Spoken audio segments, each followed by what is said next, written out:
O Palácio do Catete, centro do poder da República, foi o palco das últimas horas do homem que representou uma era do Brasil.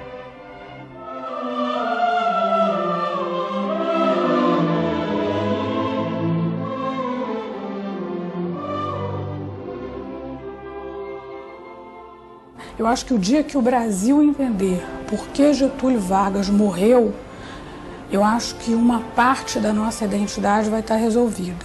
Barbaridade, seu Deus o livre. Bah, mas nem é bom falar. Ele deu a vida para não ver mais vida desaparecida, né? Preferiu se matar, para evitar uma guerra civil. Getúlio Vargas ultrapassou a morte. Um homem que estava tendo ali a sua maior vitória.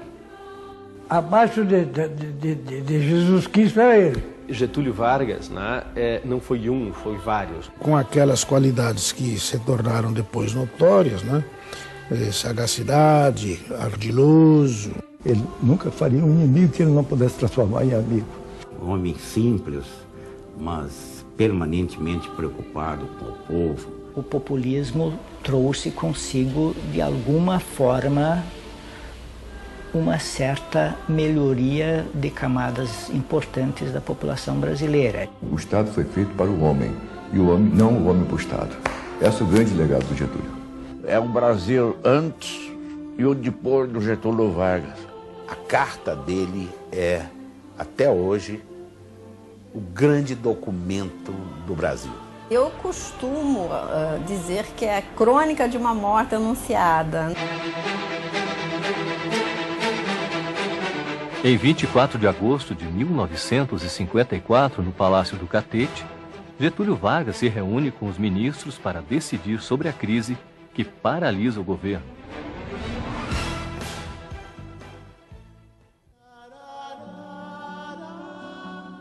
Quando o doutor Getúlio se retirou da reunião ministerial, ele disse as seguintes palavras: já que os senhores não me dão uma solução, não me dão uma sugestão, eu dou a solução.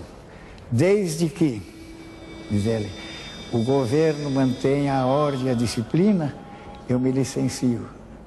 Do contrário, eles que venham, porque encontrarão aqui o meu cadáver.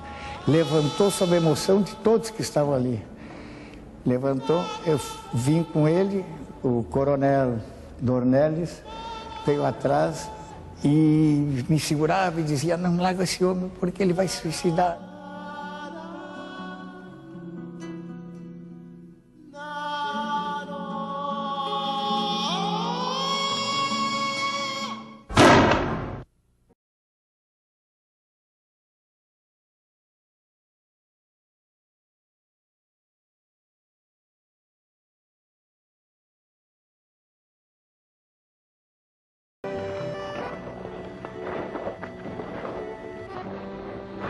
O Dr. Getúlio Vargas nasceu em São Borja.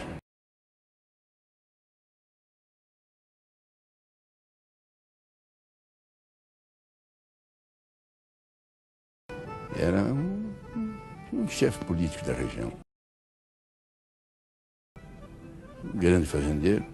O coronel Manuel Vargas, pai de Getúlio, estava estabelecido em São Borja, na região de São Borja, como estancieiro, desde o final da Guerra do Paraguai. Eclodiu a Revolução Federalista em 1893. Bem, e aí então surge a família Vargas, né, como uma família que se projeta politicamente, né, e assume o protagonismo político no município. Em 1882, havia no Rio Grande mais ou menos 60 mil escravos.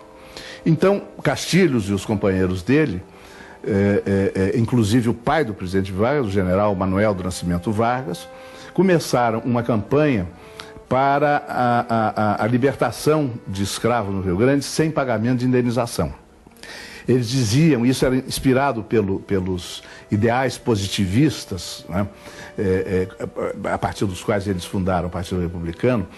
Eles diziam que era uma vergonha um homem receber dinheiro pela liberdade de outro homem. O general Vargas, pai do futuro presidente Vargas, emancipou todos os escravos que ele tinha. O processo de institucionalização da República aqui no estado foi diferente dos outros estados do Brasil. Estima-se que 1% da população do estado do Rio Grande do Sul tenha perecido neste episódio. E ela se deu justamente em decorrência de um projeto político autoritário que, consubstanciado na Constituição Estadual de 14 de julho de 1891, a chamada Constituição Castilhista. O Castilhos era o senhor político do Rio Grande. No tempo em que viveu Castilhos, Castilhos morreu em 1903. No tempo em que o Castilhos viveu, ele foi presidente um período. Depois nomeou praticamente o Borges de Medeiros, que foi reeleito, isto foi em 98, foi reeleito em 1903, exatamente quando morreu o Castilhos. Há uma continuidade muito clara entre o pensamento deles e o pensamento de Getúlio Vargas, né? Então a Constituição republicana de 1891 foi absolutamente indiferente à questão social. Com a morte de Castilhos em 1903, começa uma disputa dentro do partido para ver quem seria o herdeiro político e o herdeiro do carisma de Júlio de Castilhos. Borges de Medeiros pretende assumir o comando político do Estado também e sofre forte oposição de lideranças importantes. O primeiro pronunciamento político conhecido dele foi em 1906. O doutor Getúlio, ele era estudante de Direito, está no último ano da faculdade, e o Rio Grande recebeu a visita do presidente Afonso Pena, que tinha sido eleito, mas ainda não empossado. Nesse discurso de saudação ao presidente, dizia Getúlio Vargas que hoje nós estamos aqui, a mocidade, na praça, junto às árvores, saudando o presidente, mas amanhã nós, jovens aqui, seremos os juízes do futuro. Ele discute em conjunto, assim, globalmente, a situação da economia brasileira. Então ele diz assim, é muito trágica ou é muito triste a situação de países condenados a recomprar industrializados os produtos da sua própria exportação. Isso, ele disse em 1906, 60 anos depois, 66, 67, esse era o grande tema da Conferência das Nações Unidas sobre Comércio e Desenvolvimento, a deterioração das relações de troca. Os países que exportam produtos primários e importam produtos industrializados, né? Então, ele já tinha essa visão. Getúlio Vargas, acadêmico de Direito, juntamente com outros colegas, né, tais como João Neves da Fontoura, Maurício Cardoso, enfim, os acadêmicos ficaram em cima do muro durante um bom tempo, quer dizer, se apoiariam Abbott, se apoiariam Borges, e acabam se aliando a Borges de Medeiros, né, e ingressam de corpo e alma na campanha. Em retribuição, em prêmio, né, a esta dedicação à política oficial do Palácio do Governo, Borges de Medeiros dá a Getúlio Vargas, né, a segunda promotoria da capital. A preocupação de Getúlio Vargas ali como promotor não é de ser aquele acusador sistemático que quer a todo custo condenar o réu, mas ele está preocupado principalmente com a defesa da sociedade. E o Getúlio Vargas, com a influência positivista dele, ele justamente procura compreender como o crime se relaciona socialmente e principalmente é a defesa da sociedade e não apenas a punição do criminoso. Borges de Medeiros, também em retribuição e em prêmio, tá, à dedicação política de Getúlio e da família Vargas em São Borja, inscreve o Getúlio na lista oficial de candidatos do Partido Republicano à deputação estadual. Getúlio foi facilmente eleito e, efetivamente, em 1909, ele toma posse, né, na Assembleia dos Representantes, como era chamada a antiga Assembleia Legislativa do Estado do Rio Grande do Sul. Uma Assembleia que era muito mais um conselho honorífico, né, porque era uma Assembleia destituída de atribuições legislativas. Foi deputado estadual, posteriormente ele foi deputado federal. Teve uma presença brilhante na Câmara dos Deputados. Ele chegou a ser líder do governo na Câmara dos Deputados. Nesta condição, ele assume uma posição, primeiro, estratégica, né, em toda a negociação da reforma constitucional de 1926, aí já a Constituição Federal, né? E em seguida, né, ele consegue uma nomeação importante para a Comissão de Finanças, que vem a ser uma das comissões mais importantes do Congresso Nacional, até hoje. Bem, aí sobrevém o governo Washington Luiz. Washington Luiz foi eleito presidente em março, etc. Está montando o seu governo, né, muito preocupado em ter um governo de coalizão, né, da elite oligárquica brasileira, preocupado também em trazer novamente o Rio Grande do Sul para o centro do poder, oferece a Getúlio Vargas, né, uma vaga no ministério. Foi convidado pelo Washington Luiz para ser ministro da Fazenda. Naquela época, quem mandava no Rio Grande do Sul era o Borges Medeiros, o chefe político do Rio Grande do Sul era o Borges Medeiros. Ele escreve uma carta para o Borges. A carta naquela época era longa, levava um tempo a chegar, dizendo que tinha sido surpreendido com um convite do presidente da República para ele ser ministro da Fazenda. E que queria a orientação do presidente do Rio Grande do Sul, se ele aceitasse ou não aceitasse. O Borges Medeiros respondeu que previa um grande futuro para Getúlio, mas que o doutor Getúlio não devia aceitar. Borges era contra essa nomeação de Getúlio, porque sabia que, uma vez ministro, Getúlio seria, sim, o candidato, né, natural ao governo do estado do Rio Grande do Sul. Borges foi contra essa indicação. Borges queria para o Rio Grande do Sul o Ministério da Agricultura. Interessante como naquela época, para o Rio Grande do Sul, o ministro da Agricultura era considerado mais importante que o ministro da Fazenda. Astutamente, o doutor Getúlio não responde. E Getúlio, uma vez sendo ministro e com esse desempenho, vem a ser o candidato efetivamente natural ao governo do estado do Rio Grande do Sul em 1927 e em 1928, junto com João Neves da Fontoura, assume esse governo do estado. Na década de 20, tiveram início os grandes movimentos sociais no Brasil.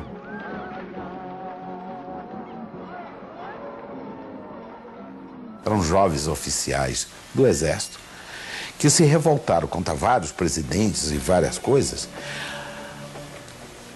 até por uma visão meia de classe média, esse negócio, vamos moralizar, existe roubo, existe isso. Eles não queriam nenhuma revolução muito profunda.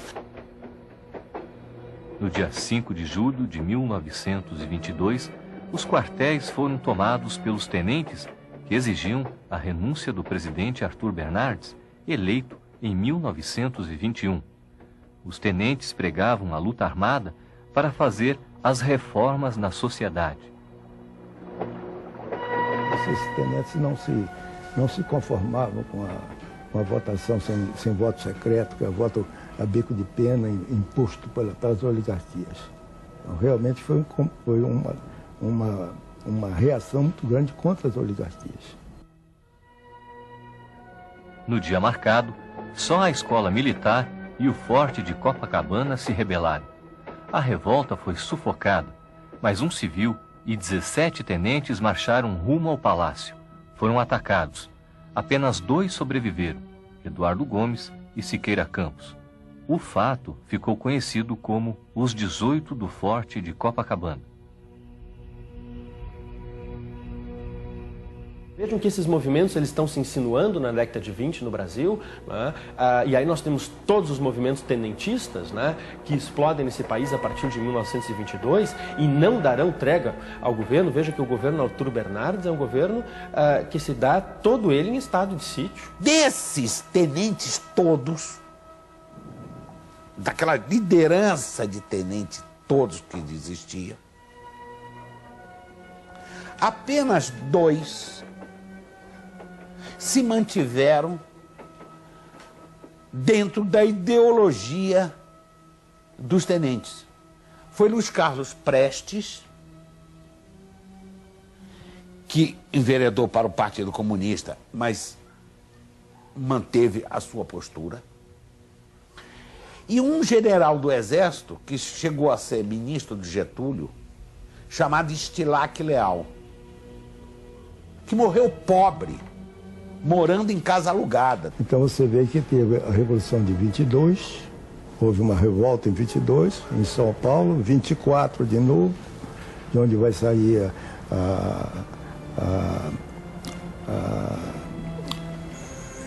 do Prestes, a coluna Prestes, não é? Que saindo de Santo Ângelo, subiu no Nordeste e terminou fora do Brasil. Prestes era o símbolo, efetivamente, da esquerda, né, no movimento tenentista. Um movimento épico, na minha opinião, muito bonito. Ele vai se inspirar muito na coluna de Gumercindo Saraiva, né, e na Revolução de 1893 para propor essa guerra de guerrilhas e essa coluna que rasga o Brasil, né, de sul a norte, né, tentando levantar as populações campesinas, né, para justamente operar uma transformação institucional e social no país. Prestes esteve aqui em Porto Alegre, esteve com Getúlio, inclusive no Palácio do Governo. Só que aí, nesta altura, o Prestes já tinha aderido ao comunismo. E ele já estava, então, numa outra linha. Ele estava separado já, então, dos antigos companheiros da coluna, do Juarez, do Cordeiro de Farias, do Siqueira Campos. Quer dizer, da coluna ele estava solitário já. No governo gaúcho, Getúlio Vargas adota uma política que seria a sua marca registrada. Getúlio, eu acho que estava muito ciente, né, de toda essa movimentação, né, e por isso ele procura estabelecer uma aliança estratégica com as classes populares, né, e daí surge, né, aquilo que nós vamos chamar de um fenômeno populista. O Getúlio foi ministro da Fazenda do Washington e depois veio ser o governador do Rio Grande. E opera um governo também muito dinâmico, desengavetando projetos antigos. Veja, Borges de Medeiros, ele se acastelou no poder e se acomodou no poder. É claro que depois de tantos anos de borgismo, havia um cansaço. É natural, por melhor que seja o governador, o melhor governante, há um cansaço. E o Getúlio, que era um homem de uma grande sagacidade política, tá? Mudou alguns hábitos, né? Getúlio consegue, né, habilidosamente operar esta composição entre as famílias políticas do Estado. E opera um governo também muito dinâmico, desengavetando projetos antigos. Como governador do Rio Grande, o doutor Getúlio partiu para uma política de desenvolvimento regional baseada no fim da monocultura. Ele levou para lá a cultura do arroz. Começaram a plantar trigo, né? Ele estimulou a indústria do vinho. Ele estimulou muito a Varig. Ele consegue captar, justamente por ter sido um ministro da Fazenda e ter estabelecido excelentes relações, ele consegue captar um empréstimo importantíssimo, né, de então 42 milhões de dólares, que era muito dinheiro na época, na praça financeira dos Estados Unidos. É o primeiro empréstimo externo de vulto que o Rio Grande do Sul toma e o primeiro na praça norte-americana, né?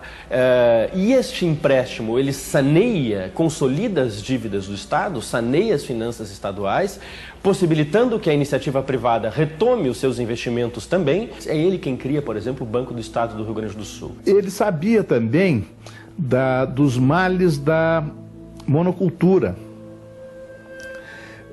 Quando havia uma crise na agroindústria açucareira no Nordeste, caíam as vendas de charque do Rio Grande, né? Então aí isso já deu a ele uma visão da unidade nacional. É um governo muito operoso, é um governo dinâmico e é um governo de concórdia política, né? Por esse motivo, Vargas consegue formatar a chamada Frente Única Rio-Grandense, né?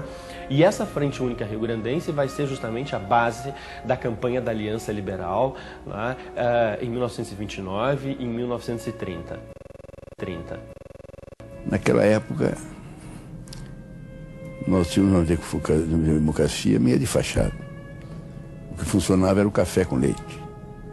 4 anos em Minas Gerais, indicava o presidente, 4 anos São Paulo indicava o presidente. E isso sistematicamente. O Washington Luiz tinha sido indicado, tinha sido governador de São Paulo e indicado por São Paulo presidente da República. Agora era a vez de Minas Gerais. Por todos os títulos, por todas as razões, até pelos precedentes da política café com leite, o presidente era o Antônio Carlos. Em primeiro lugar, porque era uma figura de grande destaque politicamente, homem de rara inteligência, de mil qualidades. E tinha deixado o governo de Minas, quer dizer, era o candidato natural. Agora era a vez de Minas Gerais. O candidato era o governador, que na época não se chamava governador, chamava-se presidente de Minas Gerais, que era o Antônio Carlos. Já naquela altura se falava muito, nas eleições, por exemplo, a bico de pena, tudo aquilo, havia voto secreto. Tá? Havia, sobretudo, os militares e os padres aqui, que tinham presença nas áreas de interior, o resto não tinha. Presidente, tudo de mentirinha, fazia consultas aos governadores, presidente da República, você quem que acha, e como resultado das consultas, o presidente da República ganhou na consulta aos governadores o fulano e tal. E ele, dessa vez, disse, ganhou nas consultas o Júlio Prestes, governo de São Paulo, repetindo. E escanteando o governador Antônio Carlos de Minas Gerais. O doutor Washington Luiz insistiu no nome do Júlio Prestes. Seguramente convicto de que o Andrada fosse aceitar, não fosse quebrar as regras tradicionais do jogo republicano da Primeira República, da República Velha. Esse foi estupim de tudo que aconteceu. O Antônio Carlos não aceitou, se rebelou. E aí, numa forma de resposta, o Antônio Carlos lança para presidente da República a candidatura do Dr. Getúlio. Dos grandes estados, o Rio Grande nunca tinha dado um presidente. O movimento cresceu. Teve apoio de um estado a mais, foi o Paraíba. E o Rio Grande do Sul imediatamente se uniu, fechou. Minas Gerais indicou o vice, indicou João Pessoa, da Paraíba, e iniciou a chamada campanha liberal. O pobre povo brasileiro não tem dinheiro. O ouro veio do estrangeiro, mas ninguém vê o tal cruzeiro. O que apareceu para o Dr. Getúlio no início foi uma oportunidade que era inesperada. Quer dizer, se o Washington Luiz tivesse indicado o governador de Minas, a situação estava resolvida e não havia Revolução de 30. Realmente as circunstâncias colocaram no seu colo a presidência, a candidatura. A plataforma da Aliança Liberal, que é uma de 1929, que é belíssima, que é linda e que é atual até hoje. Ele tinha uma visão muito madura do que era o Brasil. Uma política estritamente financeira não poderá vingar se não houver paralelamente a política de desenvolvimento econômico. Eu nunca tive uma conclusão muito definitiva de que Getúlio, Minas, os liberais tinham expectativa de que ganhariam a eleição. Foi uma tentativa de se ganhar o projeto político pelas vias eleitorais. Às vezes já estão pensando na jogada seguinte. E nessa jogada a justiça já feita que o Minas Gerais se comportou 100% a favor desde o primeiro momento até o final. A juventude é revolucionária, né? É revolucionária, de modo que havia muitos jovens participando do programa da Aliança Liberal, que era a Aliança Liberal do Getúlio com o João Pessoa. As eleições acontecem em março de 1930 e a fraude campeou de ambos os lados, como costumava acontecer na República Velha, já que nós não tínhamos justiça eleitoral. A verdade é que o país estava cansado daquele sistema, daquele regime, do sistema eleitoral, tudo mais. A eleição já sabia o resultado. Ganhou o Júlio Prestes Mas na mesma hora, Rio Grande do Sul, Minas e Paraíba se rebelaram. Aí iniciou o movimento de 30. Getúlio se manteve de uma forma absolutamente discreta, em cima do muro, né? Enquanto João Neves da Fontoura e Oswaldo Aranha, né, trabalhavam nos bastidores pela Revolução, né, que de fato aconteceu e tomou um impulso forte, né, depois do assassinato de João Pessoa na Paraíba. E não houve quem, naquele momento, não atribuísse o caráter político ao crime. Então, a chama revolucionária que já estava apagada ganhou um incentivo incomparável, né? Porque o Lindolfo Collor, na Câmara dos Deputados, faz um discurso veemente e termina dizendo: presidente Washington Luiz, que fizeste de João Pessoa? Getúlio fez tudo para que o Prestes viesse fazer a Revolução de 30. O doutor Getúlio Oswaldo recebe o Prestes no Palácio e entregam a ele uma mala com 800 contos de reais para ele comprar armamento em Montevidéu. E logo chegou a Montevidéu, se declarou comunista. E ele teve a dignidade, o Prestes, de dizer: eu não participo disso porque é uma revolução burguesa. Mas ele foi até, ele recebeu emissários do Getúlio, recebeu um valor em dólares muito grande. E nunca prestou conta daquilo.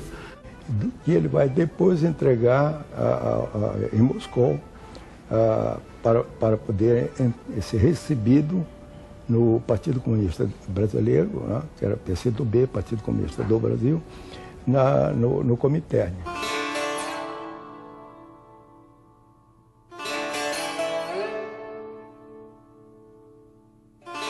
Quando menos se espera, se estoura a Revolução. Naquela época, a Brigada do Rio Grande do Sul era quase que um exército. Aliás, as brigadas estaduais eram autônomas. Aí houve um tiroteio cerrado durante um certo tempo, mas até o final do dia o exército estava rendido. A Brigada Militar do Rio Grande do Sul veio muito rápido. Passou por Santa Catarina, não se aconteceu nada, passaram por Paraná e foram fazer a luta, a Revolução de São Paulo. O Brasil é interessante porque ele tem um histórico, né, de... os comandos, as forças militares, né, elas, podendo evitar o confronto aberto, né, elas evitam. Né, podendo evitar o derramamento de sangue entre irmãos, evita-se. Né. Quando isso não é possível evitar, realmente aí há um verdadeiro banho de sangue, que foi o que aconteceu na Revolução Federalista. Né? E agora, o caso da Batalha de Tararé é um desses casos onde há, no último momento, uma concórdia, um acordo, né? E o conflito acaba não acontecendo. Foi mais rápido do que podia se imaginar. Envolve o Nordeste, envolve Minas, envolve o Brasil inteiro. Quando as forças revolucionárias já estavam ultrapassando São Paulo, o exército aqui destituiu o presidente então, Washington Luiz, e assumiu o governo. Se comunicou com o comando revolucionário, dizendo: parem aí, nós destituímos o presidente para pacificar o país, restabelecer a ordem. Se fosse o Jean Mourão, tinha parado ali. Mas não. Os revolucionários de 30 tinham um plano político. Eles tinham um programa. E responderam para o general, para os generais que uma junta que havia assumido o governo: saiam vocês daí, porque nós não vamos parar, a não ser quando estiverem assumindo o governo. Aí que surgiu aquela história de amarrar os cavalos no obelisco. Doutor Barbado foi-se embora, deu fora, não volta mais, não volta mais. Saiam daí. Nós estamos mandando representantes civilizadamente para ter um entendimento com vocês. E o Oswaldo Aranha veio. Teve um entendimento com eles, eles entenderam que não tinham mais condições. E resolveram esperar a chegada do presidente. E aí nós temos aquela história, né, do trem que vai levar Getúlio Vargas. Então, Sebastião Leme foi a pessoa que ajudou na articulação da passagem do governo, né? De alguma forma, ele foi a pessoa que encaminhou o Washington Luiz, né, na passagem com a chegada da Revolução de 30. Para a nossa geração, representou exatamente uma revolução. Eu achava que era um golpe de Estado que tinham derrubado um homem que estava no poder através do voto popular. Houve modificações vitais no ordenamento jurídico do país e na área política também. Com o tempo é que eu fui compreendendo Getúlio, não o golpe que ele deu, mas o governo que ele fez. Getúlio viu a necessidade de você mudar o Brasil do ponto de vista econômico, mudar o Brasil do ponto de vista social, a mão de obra escrava, e mudar o Brasil do ponto de vista político. A Revolução estourou no dia 3 de outubro, ele tomou posse no dia 3 ou 4 de novembro de 30. A ideia é de que o governo provisório fosse um governo provisório. Se entrasse logo na normalidade e tudo mais, etc.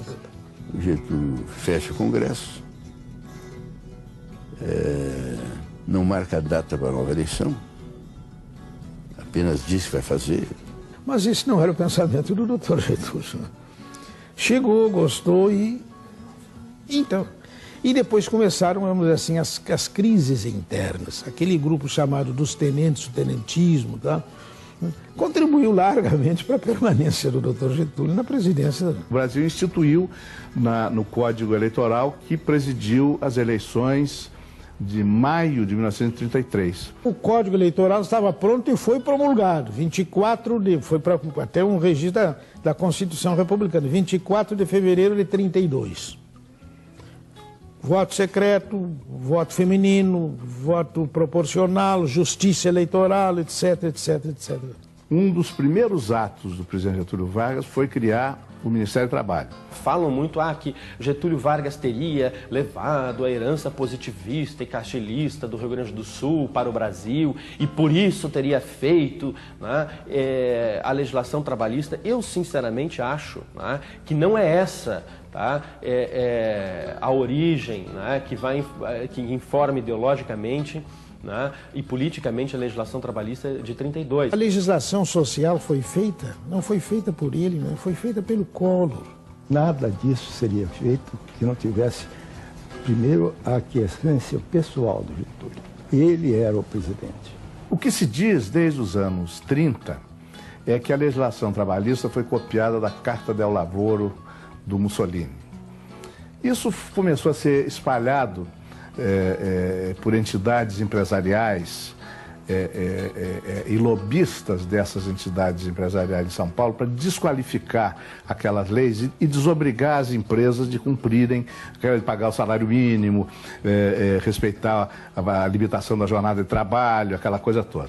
Os empresários paulistas tinham uma tomada de posição terrivelmente conservadora nesse momento, no que se refere, né, à questão social. Se alguma influência estrangeira houve nas primeiras leis trabalhistas, essa influência foi a influência do direito soviético, da lei sindical proposta por Lenin e vigente na União Soviética desde o início da Revolução de Outubro de 1917. Porque todos os juristas que elaboraram essas leis eram homens de esquerda. Ele se voltou fortemente e de maneira determinada para o trabalho. Porque você não desenvolve o capital se você não tem a base do trabalho. O Brasil era uma fazenda de escravos. Aí surge toda a ideia de formatação de um partido econômico, né, ou distinção dos legislativos e dos parlamentos para formar parlamentos corporativos. É o momento em que surgem os conselhos que vão ajudar o governo a administrar e a propor políticas públicas para a nação. Ela modificou o panorama claríssimo no campo econômico, no campo social e no campo político. A ideia que acaba também se formando, né, é o famoso representante classista. Né? E vai gerar, em 32, a Revolução Paulista. Então ficou Rio Grande e São Paulo, né, combinando um movimento que deveria ser militarmente chefiado pelo Flores da Cunha para pôr fim ao governo provisório e voltar, afinal de contas, à normalidade. Os paulistas ficaram sozinhos. Flores alegava que ele foi surpreendido pela Revolução. Os paulistas dizem que o Flores começava a faltar também. No Pará houve quem morresse por eles em 32. O São Paulo não tinha engolido também a Revolução de 30. A Revolução de 32 teria sido apenas uma tentativa de revanchismo da oligarquia paulista. Isso não é bem verdade. Nomear o João Alberto, quer dizer, um jovem tenente, coisa parecida, para interventor em São Paulo, não sendo de São Paulo. Aquilo é claro, fere os brios, etc. Mas tem-se a impressão que foi calculado aquilo exatamente para incentivar e alimentar uma fonte. Deixa que batucada, que até parece metralhadora. E quando a cuíca berra, parece uma praça de guerra. Quando a revolta de São Paulo eclode e há um momento em que aparentemente a Revolução de 30 está ameaçada, né, com a reação das oligarquias de São Paulo, escreve uma carta e mais uma vez ele diz que se isso não vingar, ele coloca a vida dele em xeque. A Revolução durou 3 meses. Ele acabou conseguindo o apoio de todos os governadores do Brasil contra São Paulo, né? Eles foram derrotados. O traumatismo da Revolução fortaleceu enormemente, sob o ponto de vista militar, o Dr. Getúlio. Até 34, vivemos um regime de exceção. Na verdade, foi um movimento que eu acho muito mais voltado para a recomposição política do país com a Constituinte, que o Getúlio só vai chamar em 34. O Getúlio se comprometeu a marcar a eleição, e marcou. Foi a Constituinte, a eleição subnacional Constituinte, de 1934. Foi eleita a Constituinte, foi feita a Constituição. Se havia uma pessoa contra a Constituição de 34, era o Dr. Getúlio. E ele, aliás, disse, creio que foi o Moisés Velhinho, que o visitou no dia da promulgação, ele disse que seria o primeiro reformista da Constituição. E usou de uma expressão também muito expressiva. Até agora eu escrevia num caderno 100 linhas. Agora tem que escrever nas linhas. E o Getúlio foi eleito presidente da República.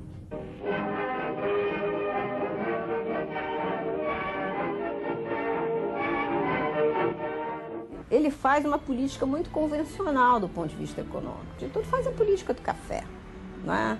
Faz a política que todos os presidentes tinham feito até então.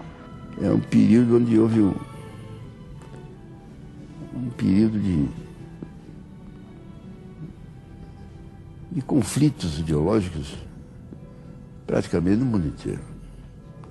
O Hitler surgia com o nazismo na Alemanha, foi vindo, foi tomando conta.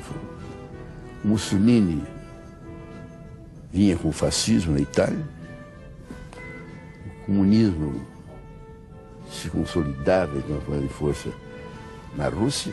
A Europa à beira de uma guerra que acabou acontecendo. E aqui no Brasil surgiram 2 movimentos. Os integralistas de Plínio Salgado e os comunistas de Luiz Carlos Prestes. O Comitê Central do Partido Comunista Brasileiro mandava para a Europa ou para a União Soviética informes sobre a situação revolucionária do Brasil.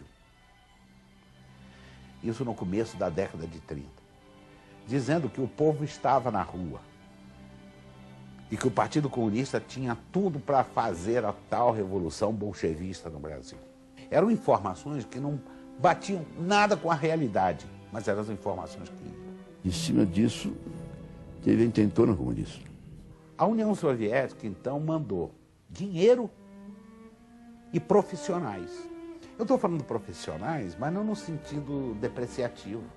Eram revolucionários que vieram ajudar os revolucionários brasileiros a fazer uma revolução que se julgava justa e correta e necessária. Olga foi uma delas. Prestes veio com Olga aqui, que era uma revolucionária judia, comunista e alemã. Olga respondia por crimes, segundo a lei alemã, ela respondia a processo na Alemanha. A intentona comunista tem um lado que foi muito explorado, que os militares teriam morto colegas dormindo.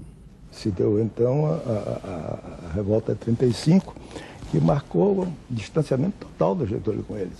E aí começaram as perseguições. E a coisa era tão mal feita, aqueles informes eram tão irreais, que sequer você não tinha nenhum esquema de fuga para esse pessoal. Os dois viviam numa casa no bairro do Meier, no Rio de Janeiro, como um casal e tal, até que alguém denunciou, foram lá e prenderam.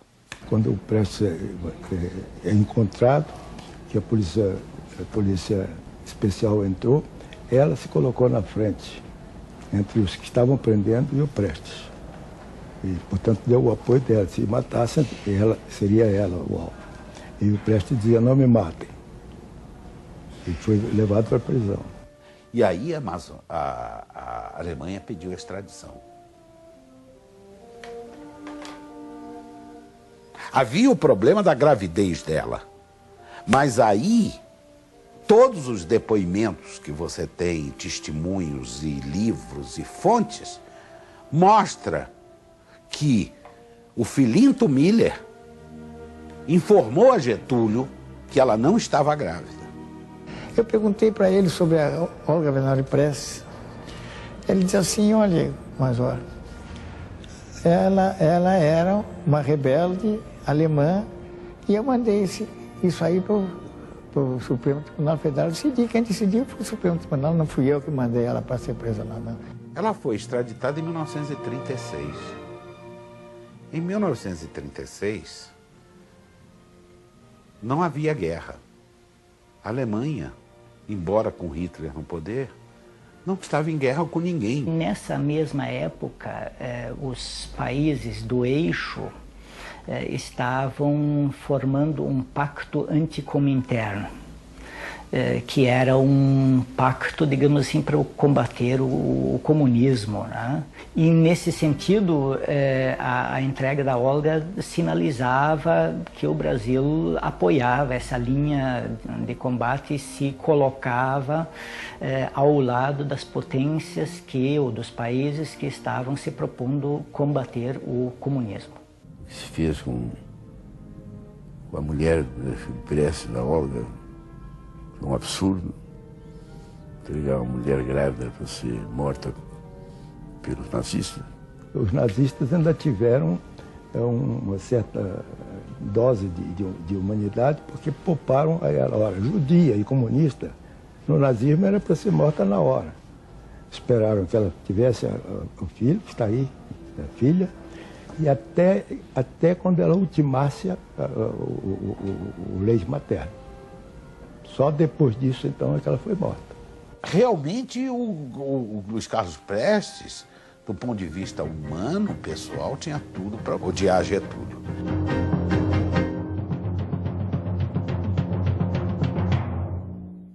Poucas pessoas sabem, mas o presidente Roosevelt, ele convidou Getúlio para ir a Yalta, negociar junto com Churchill, com Stalin, o final da guerra.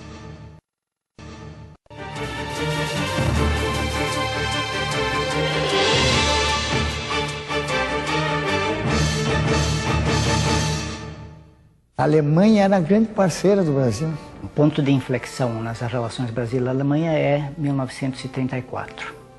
Nesse ano vem a menção comercial alemã para estabelecer alguns acordos, né, que vão incrementar as relações econômicas entre os dois países. De lá vinham produtos de alta qualidade. Todo o equipamento do nosso exército era alemão. A Alemanha tem, além das intenções, digamos assim, declaradas, que é o relacionamento comercial, o intercâmbio comercial, a Alemanha tem outros interesses aqui. Quando o hitlerismo tomou conta da Alemanha, então, havia aqui grupos nazis de organização, tudo mais. Haveria uma política de longa data na Alemanha, pensando no mínimo no Brasil como uma reserva para um imperialismo no sentido político militar. Ou seja, do estabelecimento não de zonas de colonização, mas de colônias propriamente ditas, que as regiões do sul do Brasil poderiam se desanexar do país. Uma vez eu fui no Rio Grande do Sul, numa cidade chamada Montenegro, fui numa festa e não entendi nada, porque ninguém falava português. O governo brasileiro, tentando manter um bom relacionamento político com a Alemanha, prestigiava essas festas onde, evidentemente, então tremulavam as bandeiras com a cruz gamada e onde havia gente, alemães que eram membros do partido, vestiam os uniformes do partido. E depois do nazismo, então aquela matéria-prima que estava pronta passou a ser trabalhada, passou a ser frequentada, por agentes nazistas. Isso foi claro. Essa ideia, né, do separatismo, né, ela estava presente e tinha muita gente que estava preocupado, digamos assim, com questões geopolíticas no Brasil, que fazia pressão para que essa questão fosse resolvida e que o Brasil deveria evitar, digamos assim, aproximar-se da Alemanha. Na zona de colonização italiana só se falava italiano. Na zona de colonização alemã só se falava alemão. Numa rádio, só. Ele estabeleceu a proibição. Era proibido falar idioma estrangeiro, proibido falar, podia falar, mas como língua de corrente tinha que ser o Brasil, o português. Eu sei que tinha um livro do Goethe, no alemão já era suspeito, né? Onde é que você viu ter um livro do Goethe? Alemão, né? Em alemão, quer dizer, dessa estupidez, né? E eu ouvi isso, muita coisa. Mas o fato é que havia vamos dizer assim, uma resistência muito grande.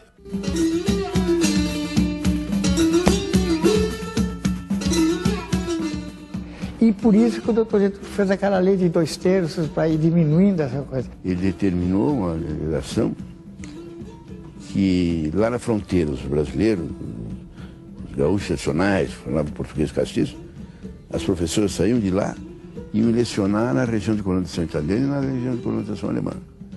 E da colonização italiana e da colonização alemã iam lecionar lá na zona de colonização do Brasil tradicional, onde se falava o português castiço.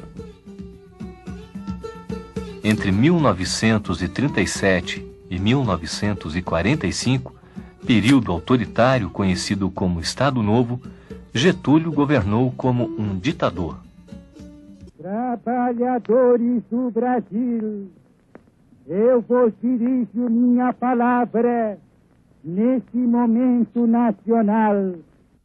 O doutor Getúlio, no dia 7 de setembro de 1937, faz um discurso se despedindo da nação. Era a última vez que se dirigia à nação. Encerrava o seu governo, etc. O golpe estava em marcha. Ameaçam degenerar em guerra civil. É sinal de que o regime constitucional perdeu o seu valor prático, subsistindo apenas uma abstração. Foi um golpe total, foi um autogolpe.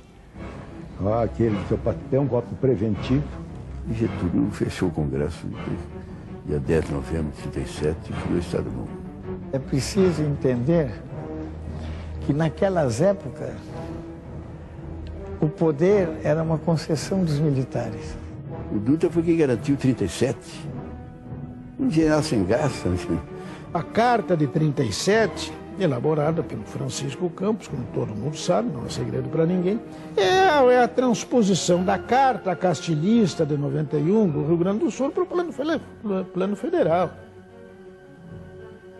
Quer dizer, a concepção autoritária continuava viva, continuava intocada. Eu nunca aceitei isso, com toda sinceridade, acho que não precisava. Houve violência, houve tortura. Getúlio foi um ditador, foi uma pessoa que tomou o poder pelas armas, rasgou a Constituição de 91, rasgou a Constituição de 34, fez uma Constituição no gabinete, né, uma Constituição extremamente autoritária, né?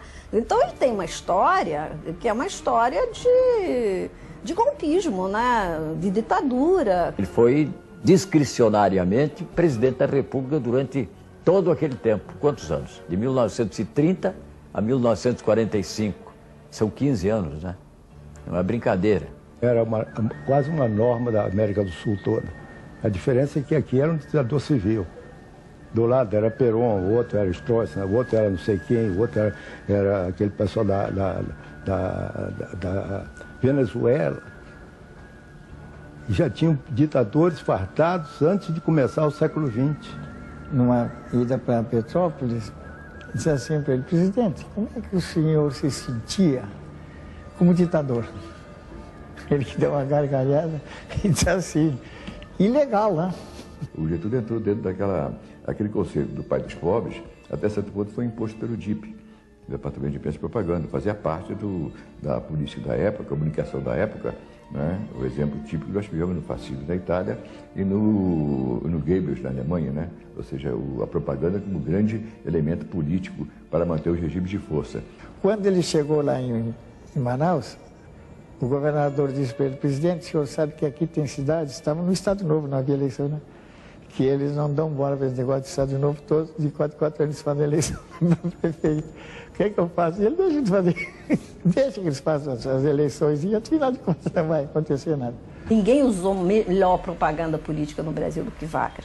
Ele contratou fotógrafos alemães, técnicos alemães que eram ótimos em propaganda, né, para ajudar aqui a fazer a imagem do governo. O Getúlio nunca pediu mídia, o Getúlio tinha a Rádio Nacional, que era a maior potência do Brasil. O que hoje é a Rede Globo de televisão era a Rádio Nacional. E ele era o presidente da República e a Rádio Nacional fazia parte do patrimônio do país. Ele nunca usou a Rádio Nacional, nunca botou placa branca na Rádio Nacional, nem durante a ditadura. Foi um grande marqueteiro. Ele foi um marqueteiro na hora de morrer.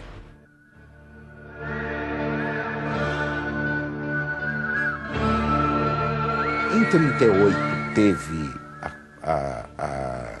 o movimento integralista.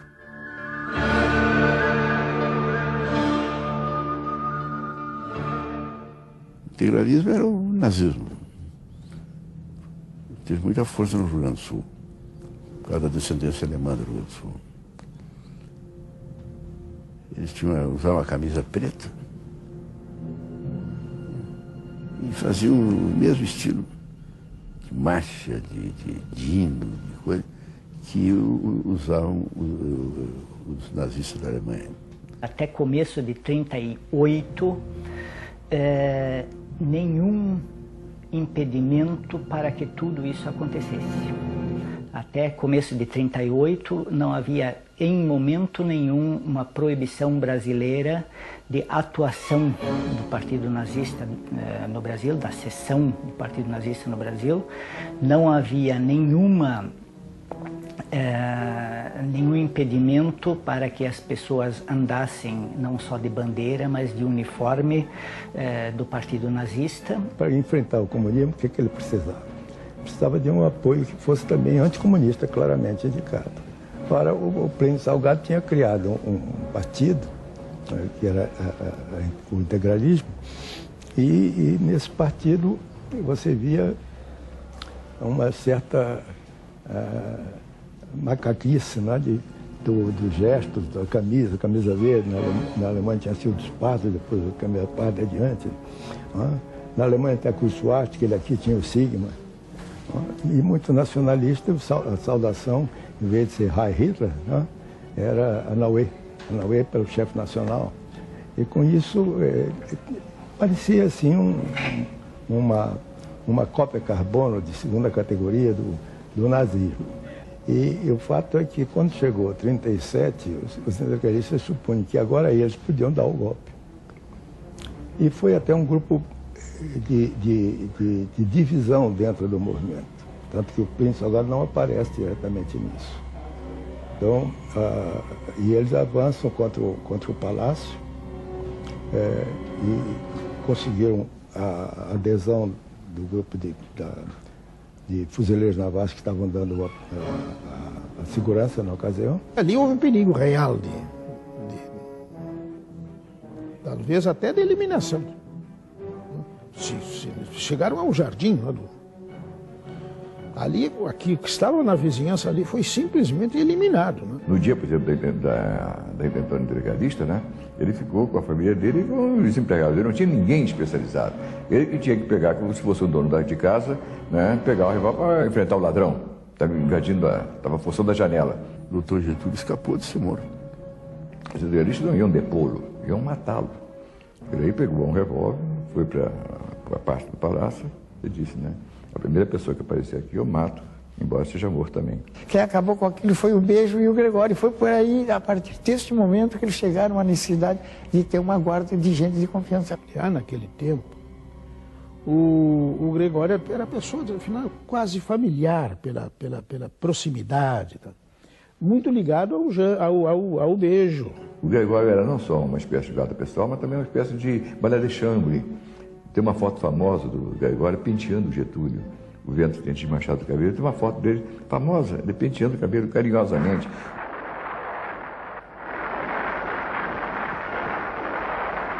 O nazismo surge como uma grande sombra sobre o mundo.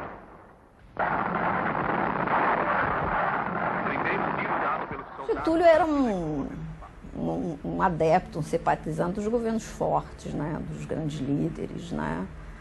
Ele tinha uma preferência por Hitler, isso está claro no diário dele, né? Eu nunca vi Getúlio apoiar Hitler, nunca li nada, nunca vi nada, nunca vi nenhuma manifestação. Em primeiro lugar, o sentido nacional do Getúlio, o sentido de pátria, o sentido nacionalista dele jamais permitiria que ele tivesse uma ideia de ser um ajudante de ordem do Hitler.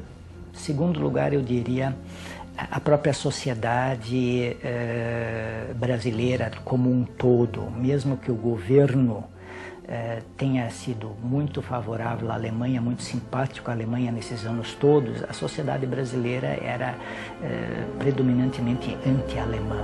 O presidente Vargas expulsou daqui o embaixador alemão. E há uma troca de correspondência entre a embaixada alemã aqui no Rio e o Ministério das Relações Exteriores em Berlim, que foi publicada já há bastante tempo pelo Ministério das Relações Exteriores, né, em livro, quer dizer, uma coisa, não são documentos secretos, são públicos. O embaixador alemão escreve lá para o vice-ministro das Relações Exteriores, que era o Conde von Weizsäcker, dizendo o seguinte: não adianta nós querermos a adesão do presidente Getúlio Vargas, porque ele jamais nos apoiará. Ele não aceita as teorias racistas do nazismo. Hitler só declararia as guerras na Europa em 1940. Os chefes militares também eram muito pró-eixo. Então, eles nunca chegavam a um acordo. No início da guerra, e o meu chefe de Estado-Maior era o Germanófilo. E a aeronáutica era americanófila. Até 1941, o Brasil, como os Estados Unidos, mantinham perfeitas relações comerciais e diplomáticas com a Alemanha. Quando Pearl Harbor é atacada pelos japoneses, ele tem que tomar a posição que fica lá dos Estados Unidos. Há, evidentemente, a pressão violenta dos Estados Unidos para que o Brasil se definisse em função do controle do Atlântico. Uma semana depois, Getúlio Vargas rompeu com a Alemanha, com o Japão e com a Itália.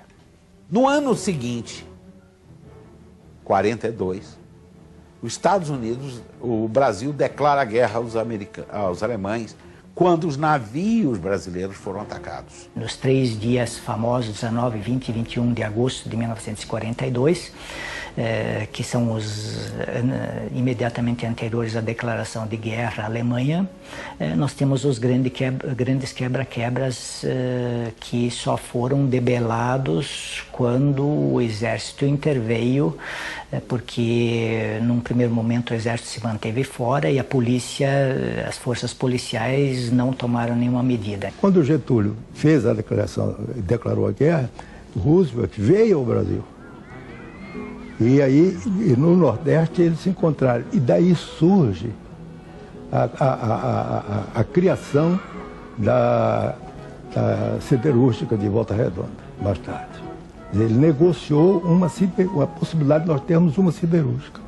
Os americanos se recusavam sistematicamente a permitir que fosse instalada no Brasil uma siderúrgica, que seria a base do processo de industrialização. Aí o Getúlio, com enorme argúcia, né, mandou a delegação que ia discutir com Roosevelt, quer dizer, passar por Berlim, onde estava um senhor chamado Adolfo, né, em plena ascensão, e foi nessa jogada, quer dizer, que a CSN saiu. O acordo que ele fez com Roosevelt para a siderúrgica foi em 43. Não para entrar na guerra, já tinha entrado. Em função do estabelecimento das bases aéreas no Nordeste como ponto de partida para a penetração na África e a luta dos Estados Unidos contra o nazismo, com sua, digamos assim, seu papel de encurralar o nazismo a partir do Sul. Assim, francamente, a gente vê que ele não gosta. A gente vê que ele sofre quando ele tem que, em nome desse compromisso, que ele cede as bases do Nordeste para os Estados Unidos. A gente vê que ele não gosta. Ele conseguiu tirar dos Estados Unidos a Companhia Siderúrgica Nacional e, ao mesmo tempo, criou a Companhia Vale do Rio Doce. Uma para explorar o minério, o outro para produzir aço. Então Getúlio teve essa competência estratégica, né? O Brasil não podia ser só um país exportador de minério de ferro bruto. O Brasil tinha que produzir o seu aço. Grande parte da geopolítica de Vargas durante a Segunda Guerra Mundial esteve ligada ao sonho da siderurgia. E Getúlio acaba recebendo os financiamentos dos Estados Unidos e não da Alemanha. O Perón era tipicamente favorável ao eixo Berlim, Roma e, vamos dizer, Tóquio também. Então, era ligado a isso. E nós tínhamos quase certeza que ele invadiria o Brasil. E eles estavam bem mais preparados do que nós. Então, a tropa de cavalaria nossa e toda a tropa do Rio Grande do Sul, ninguém saiu para a FEB. A Inglaterra tinha medo de fogo amigo, da baixa qualificação e do baixo treinamento do exército brasileiro. Mas os Estados Unidos, que tinham negociado com o Vargas, impuseram então a participação brasileira com um contingente significativo de 25 mil homens. Poucas pessoas sabem, mas o presidente Roosevelt, ele convidou Getúlio para ir a Yalta, negociar junto com Churchill, com Stalin, o final da guerra. Getúlio não foi. O próprio fato de participar, digamos assim, entre os vitoriosos, reservaria um lugar, digamos assim, na política internacional para o Brasil, e esse era o grande objetivo do Getúlio. O Brasil fala na abertura da ONU porque nós tivemos um papel importante na criação da ONU e no final da Segunda Guerra Mundial. Então, este reconhecimento vem através do primeiro discurso que é feito na abertura da ONU, é o chanceler ou é o presidente do Brasil que fala.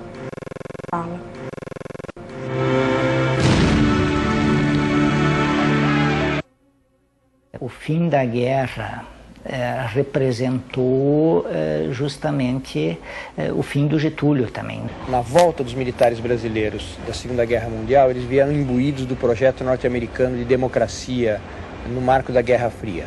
Fundaram a Escola Superior de Guerra, assumiram a doutrina de segurança nacional e começaram a ter um projeto alternativo àquilo que era a democracia política no Brasil da época. Passou pela tentativa de derrubar o Getúlio. O golpismo é a palavra de ordem da esquerda, da direita, do getulista, do não-getulista, do internacionalista, do nacionalista. Quer dizer, o golpe aparece sempre como uma solução. Quer dizer, é a solução de tirar aquele grupo que está no poder e botar outro grupo que vai ser vítima de um outro golpe, né? E, quer dizer, o golpismo é parte dessa época. O golpismo é parte da era Vargas, né? Não sei como é um homem tão inteligente, tão hábil, né, que ele cometeu aquele erro. Aquele erro foi nomear o Bejo chefe de polícia. O Bejo, seu irmão, etc. Tal. Era um homem muito, não era assim, não era uma figura consular. Né? E para chefe de polícia, naquele momento, indicava o quê? Era a guerra. As relações de Getúlio com os militares eram relações, né, de amor, de ódio. Todas as propostas para que se discutisse o regime Estado novista foram rechaçados pelo Getúlio. O Lutero foi convidado para fazer uma visita aos Estados Unidos, onde queriam agradecer a ele pelas cirurgias que ele tinha feito em oficial americano, até pela vida de oficial americano que ele salvou. E no fim dessa visita, ele foi... houve um almoço em Wall Street, e quando terminou o almoço, o anfitrião, um empresário americano, pode ser até que fosse um dos irmãos Rockefeller, mas o Lutero, quando me contou isso, não tinha certeza. Saiu com ele, a pretexto de levá-lo até o carro, e no meio do caminho disse: olha aqui, eu queria ter uma conversa sem testemunhas com o senhor. Para lhe avisar o seguinte: o presidente Roosevelt está gravemente doente, está desenganado, tem poucas semanas de vida. Eu quero que o senhor avise ao seu pai que assim que o Roosevelt for morrer, o seu pai vai ser deposto. Porque grandes interesses econômicos aqui não concordam com as coisas que ele fez. Com a construção de Volta Redonda, ele está suprimindo exportações de aço que os Estados Unidos faziam para o Brasil. Mas pior do que isso, ele vai concorrer com o aço americano em outros mercados. Eles nunca engoliram isso. Chegamos a ser o 6º maior produtor de aço do mundo depois. É evidente que isso conflita com os interesses econômicos americanos. O Brasil perseguiu, sob diversos regimes políticos, um projeto chamado Nacional Desenvolvimentista. Esse projeto tem a sua primeira configuração nos anos 30 e tem a sua versão mais ambiciosa na primeira metade dos anos 50. Ou seja, 2 períodos em que Vargas foi dirigente máximo do país. A reação anti-Estado Novo acabou atropelando o Getúlio e ele acabou não conseguindo, digamos assim, conduzir esse processo para a democracia. Cordeiro de Farias, que tinha sido, enfim, inclusive interventor aqui no Estado, não foi o homem que mostrar que não dava mais. Foi assegurado a intangibilidade e tal, ele iria para sua casa lá em São Borja, tal, com todas as garantias, e assim foi, etc. Isso eu acompanhei muito bem a queda de Getúlio, porque fui eu quem bati na tipografia as 3 condições para ele renunciar. O fato é que ele não renunciou por vontade própria, não. Não renunciou, sim, não renunciou. Ele foi convidado a fazer. Primeiro, não estimular a revolta, a resistência. Segundo, de ser, vamos dizer assim, de voltar para São Borja, para a casa dele, sem resistência nenhuma. Ele tinha que voltar para lá. Não podia ir para o estrangeiro, nem coisa nenhuma. E terceiro, que ele fizesse uma declaração de que saía espontaneamente.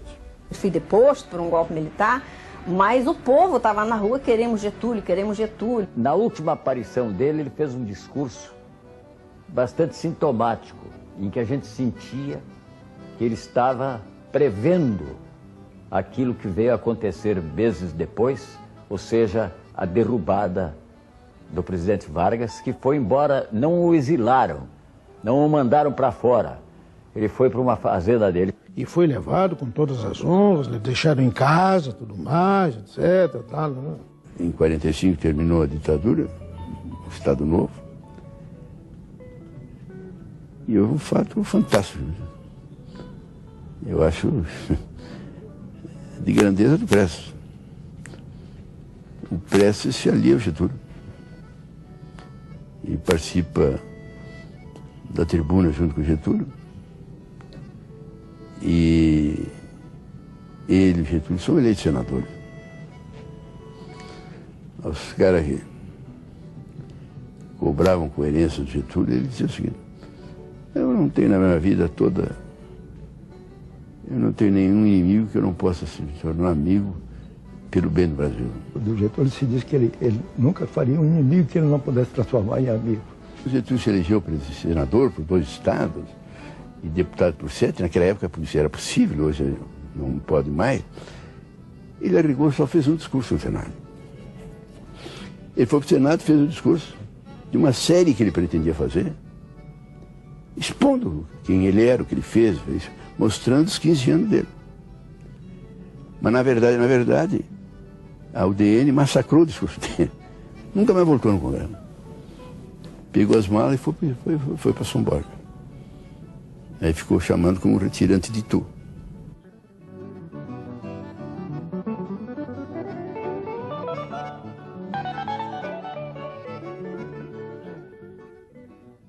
E aqui em São Borja, ele parece que ele não representava um presidente da República. Ele tratava as pessoas todas iguais. Tanto chegavam preto, como branco, como rico, como pobre, ele atendia do mesmo jeito. A noção de igualdade, que é uma noção importante na vida de Getúlio, é muito importante. Quando gostava de um assunto, e era um homem dedicado. Um homem que era um homem que ele não... Ele gostava de ser um homem liberto, conversar com as pessoas e se dedicar a dizer o que ele... Vamos dizer, se ele sentia qualquer coisa ou ele achava, não é? A pessoa que trabalha no campo, no Rio Grande do Sul, você compartilha a comida, você compartilha o churrasco, você compartilha o arroz, você compartilha o charque. Eu gostava muito de pucheiro, assim com bastante verdura, tudo que era verdura. Fazia aquelas paneladas de caminhava, tirava tudo miudinho para fazer para ele comer no meio-dia. Eu almoçava, comia bastante, botava aquele charutão na boca.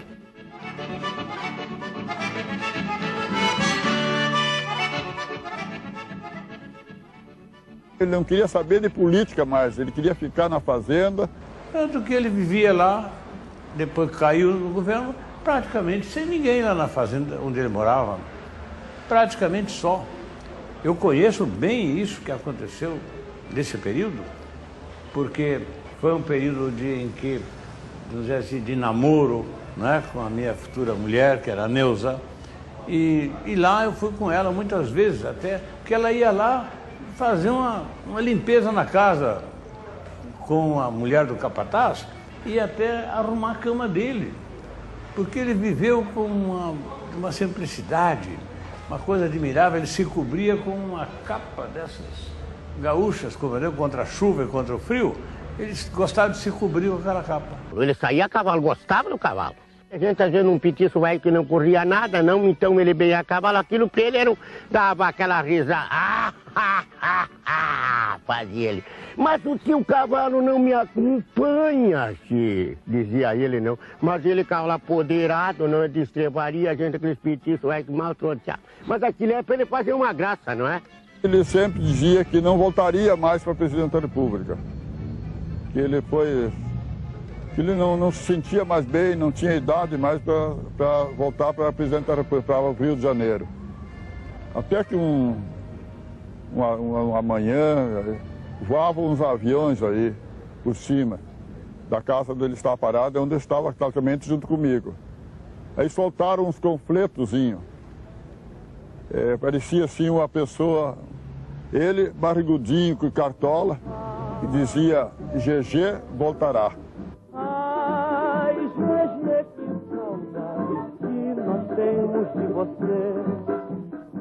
Getúlio tinha uma empatia com o público muito grande, o que é estranho, porque ele era um sujeito feio, baixinho, gordo. Ele começou a receber cartas de todo o Brasil, cartas essas que diziam que ele deveria se candidatar a presidente nas eleições futuras. E ele começou a contar quantas cartas vinham e viu que tinha um eleitorado capaz de elegê-lo. E por isso é que ele voltou. Tanto que perguntaram, Vossa Excelência é candidato a presidente da República? Ele aí sorriu e disse, olha, se o cavalo passar encilhado, eu monto. Ele viajou para o Brasil em 58 dias e percorreu 78 cidades e fez 78 discursos. Estava ali descrito o projeto nacional dele. Ele, quando chegou na Bahia, ele fez um discurso sobre a Petrobras. E a Petrobras ainda não existia. Ele criou 2 anos depois. E ele fez um discurso dizendo o seguinte, um país que não domina os seus recursos naturais é um país que não detém a sua independência. Ele votou democraticamente, votou eleito pelo povo, né? E a marchinha de Francisco Alves, bota o retrato do velho outra vez e bota no mesmo lugar. Bota o retrato do velho outra vez, bota no mesmo lugar, o sorriso do velhinho faz a gente trabalhar, o sorriso do velhinho faz a gente trabalhar. Isso não foi do Jeep, isso brotou do povo realmente, brotou do povo, era impressionante. Cumpre-me dar o meu testemunho, que a maneira de ampla liberdade e segurança com que se realizou o pleito de 13 de outubro deve-se à atuação firme e serena de Vossa Excelência. E quando os resultados dessa eleição já eram conhecidos e que começaram as maquinações de golpes e de subversão da ordem, foi ainda a atitude firme de Vossa Excelência que assegurou a transmissão pacífica do governo. O movimento de subversão para derrubar o Getúlio começou antes da posse dele. O maior opositor dele, que era o jornalista Carlos Lacerda, escreveu um artigo onde escreveu literalmente o seguinte: o senhor Getúlio Vargas não pode ser candidato. Candidato, temos que derrotá-lo. Se vencer, não podemos deixá-lo tomar posse. Se tomar posse, temos que recorrer à revolução para tirá-lo do governo. O Lacerda começou a dar o tom dessa oposição. Carlos Lacerda, no jornal dele, falando do presidente. Somos um povo honrado, governado por um ladrão. Quer dizer, se acusava pessoas assim. Foi a oposição mais consistente, mais forte que um político brasileiro já sofreu na sua vida. Teve contra ele toda uma oposição, inclusive da mídia, com exceção da última hora. Teve uma oposição grande do governo americano e da imprensa americana que o atacava e pedia para ele ser derrubado. Mas foi uma pessoa que construiu a base daquilo que é o Brasil moderno de hoje. Repare, ele fez Petrobras.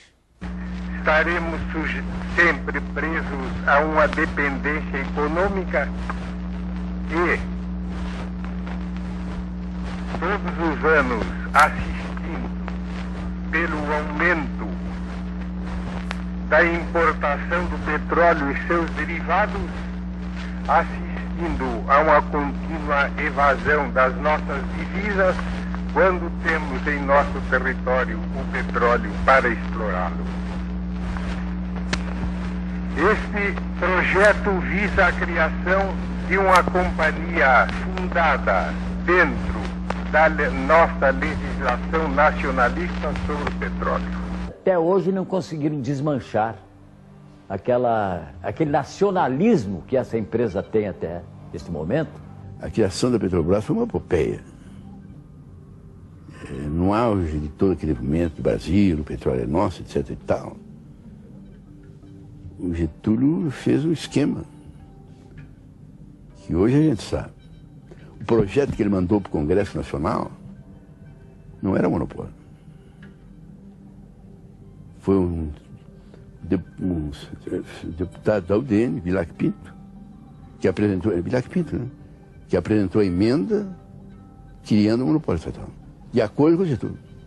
Eu não pretendo nacionalizar nem os bens, nem o capital estrangeiro. Não pretendo encampar nem desapropriar empresas. O que tenho o dever de evitar é a desnacionalização do Brasil. Eis porque se impõe a criação da Eletrobras. Ele criou a Eletrobras, ele criou o BNDES. O CNPq foi criado por Getúlio, a CAPES foi criada por Getúlio, o pensamento científico, quer dizer, a estrutura básica de apoio ao pensamento científico foi dado por Getúlio, a memória do século XIX foi respeitada por Getúlio com a criação do Museu Imperial em Petrópolis. Criou os territórios federais brasileiros para proteger o território brasileiro. Hoje nós temos necessidade de ter um plano de fortalecimento das fronteiras da região norte, com o Calha Norte, projeto Fronteiras. O Getúlio tinha muito essa visão, né, de que o que ele fez ficaria como ficou. Se você notar, o que tem de importante no Brasil foi criado pelo Dr. Getúlio. O Getúlio atacou todas as questões fundamentais, a questão energética, a questão da industrialização, a questão da educação em todos os níveis, a questão da soberania nacional. O projeto do Getúlio nos transformaria rapidamente numa grande potência. Não é por acaso que nós chegamos a ser a 8ª economia do mundo. Depois do G7, que são os 7 primeiros, nós éramos a 8ª. Tentou fazer uma reforma agrária, não conseguiu. Não avançou muito no segundo governo dele, porque dependia do Congresso. Quando ele chegou ao poder, 65% da riqueza nacional era café. Você vai mexer com fazenda de café? Ah, não vai mexer com isso, né? Deixa o campo como está. Porque não teve força política, né?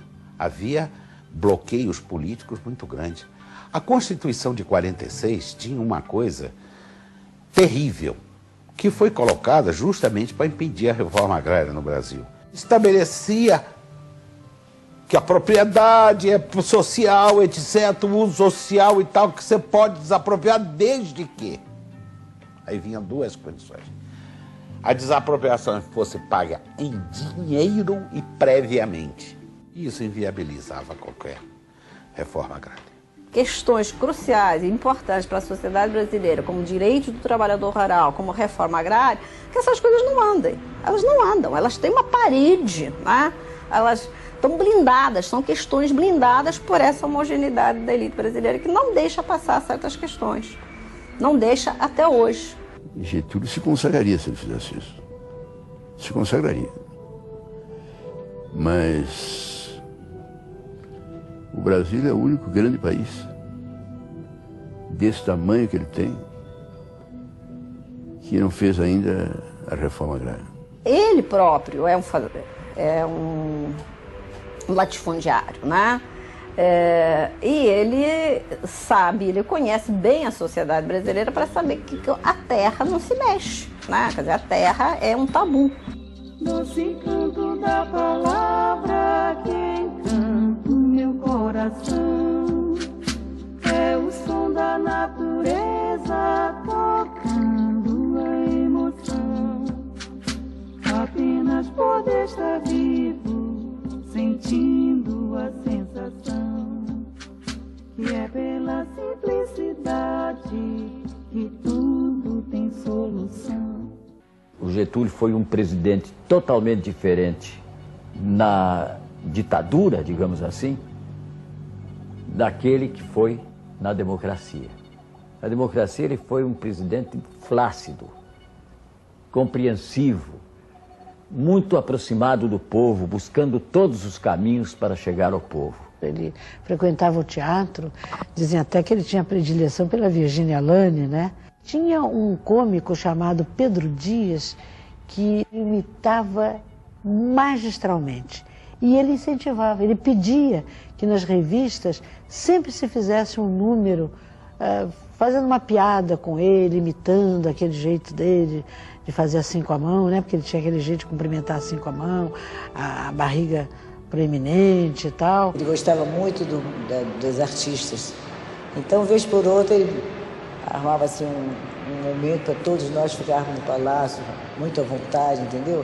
Então, depois dessa, não posso dizer se ele tinha apoio, ele dava muito apoio a todos nós. Ele deu total independência à Rádio Nacional, ele deu autonomia, ele jamais interrompeu uma programação para fazer um discurso, para mandar uma nota, nada, nada, nada. Ele era uma pessoa que ele respeitava muito. Vargas estava preocupado em valorizar a cultura brasileira. Então ele ia desde Villa-Lobos até apoiar desfile de escola de samba. Vargas foi com Carmen Miranda e com a Banda da Lua para Nova York. Que vai comer umas minhocas no pomar. O tico-tico tá da outra vez aqui. O tico-tico tá comendo meu fubá. O tico-tico senta que se alimenta. Que vai comer umas minhocas no pomar. Mas Andrade foi convocado por Vargas para fazer a Enciclopédia Brasileira. O Rodrigo Melo Franco fundou o Serviço Patrimônio Histórico da União para preservar a memória brasileira. E atenção, muita atenção. São grandes as manifestações na Cinelândia contra o presidente Getúlio Vargas.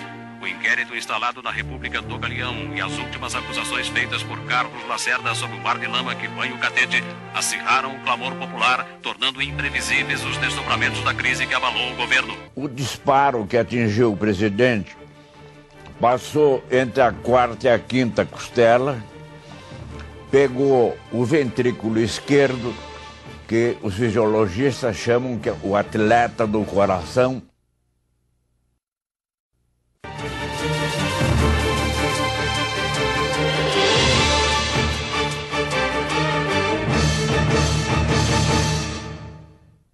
A grande massa da opinião pública era contra Getúlio, quer dizer, só havia um jornal que apoiava Getúlio, que era a Última Hora, do Samuel Weiner.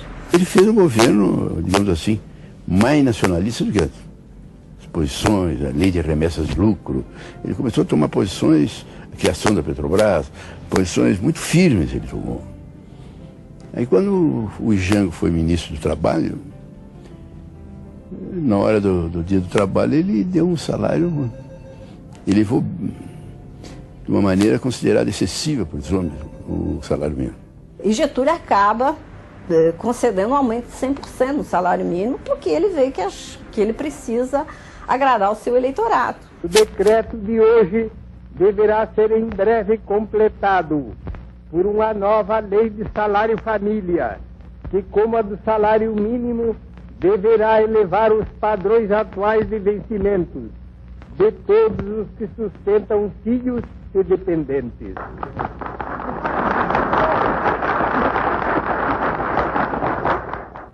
Ajuda o pobre, ajuda o trabalhador, né?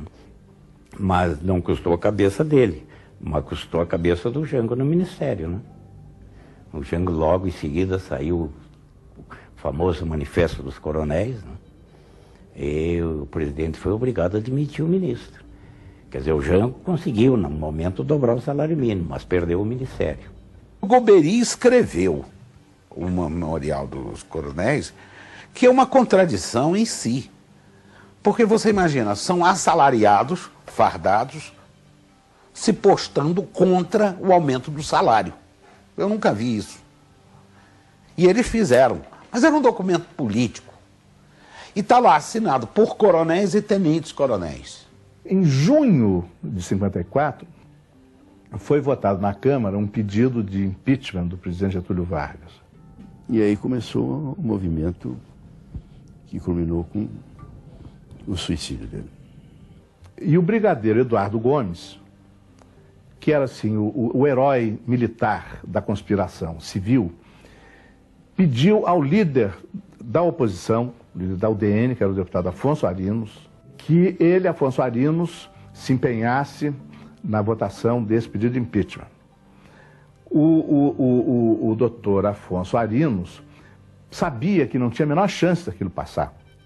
Aí o brigadeiro disse assim, não, eu lhe peço empenho nisso porque isso é preciso para as nossas coisas. Quais eram as nossas coisas? Era a conspiração. Ele precisava demonstrar aos quartéis que não havia meio legal e constitucional de afastar o presidente Vargas. Então, o único meio era o golpe. Para mim é muito difícil de falar no Carlos Lacerda. Eu prefiro não falar. Acho que quando tem silêncio, às vezes a mágoa é mais profunda. O fato que potencializou a crise foi o chamado atentado a Carlos Lacerda, que ocorreu na madrugada do dia 5 de agosto de 1954. No regime democrático, as Forças Armadas dão segurança ao presidente da República. Ele manteve a guarda pessoal. A guarda pessoal que era chefiada pelo famoso tenente Gregório, né? O Gregório era um homem muito leal a ele e mandava muita gente. Né? O Gregório tinha uma fidelidade canina com o doutor Getúlio, e vendo aquele desaforo e as ofensas que eram ditas contra ele, resolveu praticar o atentado de Toneleiro. Convenceram o Gregório de que a vida do presidente estava em risco por causa dos ataques do Carlos Lacerda. Quando o grupo dele atirou no Carlos Lacerda e matou o Major Rubem Vaz, né, no entreveiro, ele ficou muito visado, o Gregório, e enfraqueceu muito o Getúlio, naturalmente. O atentado foi planejado por forças políticas que queriam derrubar Getúlio. Pode ter sido outra coisa, porque duas pessoas que estavam sob suspeita, foram excluídas do processo. O deputado Evaldo Lodge, por ser deputado. Outro, o general Ângelo Mendes de Moraes, por ser oficial superior das Forças Armadas. O relatório oficial da polícia dizia o seguinte, que gente da guarda pessoal do Getúlio tocaiou o Lacerda e nesse tiroteio mataram um oficial da aeronáutica que acompanhava Lacerda e feriram o Lacerda no pé com um tiro. O presidente Getúlio Vargas percebeu na mesma hora. Né? Quando foram dar a notícia a ele, na madrugada de 5 de agosto, ele disse assim, esse tiro que atingiu o jornalista no pé me pegou pelas costas. Claro que ele devia estar incomodado, claro. É uma pessoa de bom senso, né? Ele devia estar muito incomodado, sabendo que a pessoa em quem ele confiava, a pessoa que tomava conta da vida dele, né, da proteção dele, o Gregório Fortunato, o Anjo Negro, chamado apelidado de Anjo Negro, né, tinha sido responsável, né, pela maior crise do governo dele, que era o atentado a Toneleiro. Você não precisava matar o Lacerda. Bastava matar o coisa e deixar o Lacerda vivo para falar. Foi o que aconteceu. Era preciso um cadáver, né? Isso não é uma coisa inédita, né? Nós vimos depois, para derrubar o Allende no Chile, mataram o general Schneider, que era o comandante do exército. Isso é uma operação no espírito das coisas da CIA. Mas teria o chamado grupo dos bodes expiatórios. Lacerda recebeu um tiro no pé. Esse tiro tem dúvidas. O Lacerda se negou a entregar a arma à polícia. Primeiro quem começou a investigação foi a polícia do Distrito Federal, por ordem do Getúlio até. E o Lacerda se negou, era um revólver 38. 3 ou 4 dias depois que ele deu entrada no hospital, com o pé ferido, o prontuário, a ficha, as radiografias do Lacerda sumiram até hoje. E todo mundo diz, não houve esse tiro. Porque um tiro de 45, que era a arma que matou o major, um tiro de 45 no pé, você não vai tratar num hospital e depois passar uma gaze e ficar bom, não, como o Lacerda ficou. Um tiro de 45 no pé, você amputa seu pé. Ele não podia se comprometer a uma das balas que talvez tenha matado o Major Vaz, tivesse saído do próprio revólver. Porque ele aí passaria de vítima potencial, que ele foi, como um presumível autor do atentado. A gente sabe perfeitamente que nenhuma crise política resiste a um cadáver.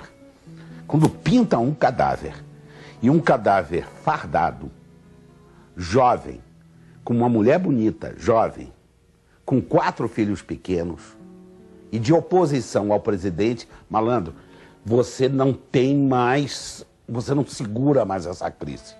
A polícia investiga, claro, mas a aeronáutica, ela faz uma investigação paralela, que é a República do Galeão. Ela faz, como é um assassinato de um militar, eles investigam, né? Então se chama República do Galeão, exatamente essa expressão, ou seja, é um poder paralelo. Nós recebíamos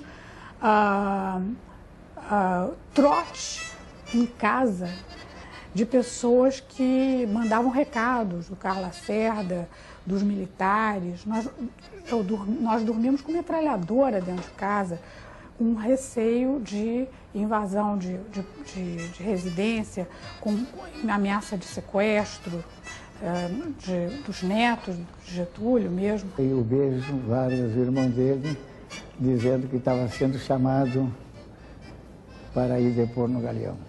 E ele disse, não vá. O general Nelson de Mello, que depois foi chefe do gabinete militar do Juscelino, foi um dos comandantes militares mais importantes do nosso exército.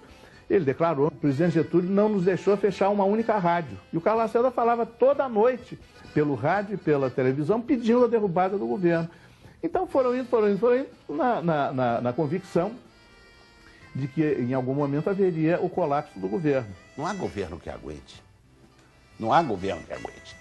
Produziu um cenário em que o Getúlio estava muito fragilizado, né? Informações vindas do Palácio do Catete confirmam que o presidente Getúlio Vargas convocou todos os ministros para uma reunião de caráter extraordinário, informando ainda que não renunciaria e do palácio só sairia morto. Getúlio Vargas, assim como ele tinha uma relação pessoal com o poder, né, e essa é a história da vida dele, tá, ele também tinha uma relação pessoal com a morte. É uma coisa bem periférica, mas revela psicologicamente o retrato interior do Getúlio. Ele foi a Angra dos Reis fazer uma visita qualquer lá, de ordem administrativa, e quando passou por uma rua, disseram que era a casa que nasceu Raul Pompeia, autor do Ateneu. Um escritor que se suicidou com 30 e tantos anos, 35, 36 anos, e deixou apenas uma obra-prima, que foi o Ateneu. E Getúlio tinha sido leitor do Ateneu.